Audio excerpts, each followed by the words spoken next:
Well, I think there's a whole host of reasons. I think the basic thing, if you look at all parties are going down, and what we're seeing...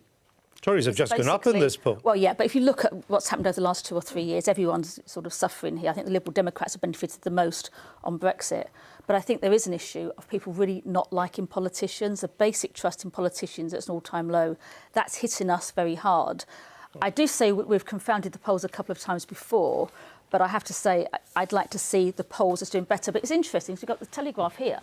And it's saying, on one hand, they're saying how badly we're doing in the polls, and then we've got the leadership candidates for the Conservative Party saying only they can see off Jeremy Corbyn. Yeah, but that's a pit. Well, hold on. They're talking about some. Of course, they're saying so that. They're worried about it. They're worried about him here. They're pitching that they're the ones to beat Yeah, so they're worried Mr. Corbyn. about him, but why would they be worried? It may not be that worried? difficult to beat Mr. Corbyn, since his net approval rating is now minus 58%. Yeah. It's the lowest of any leader of the opposition in history. Yeah.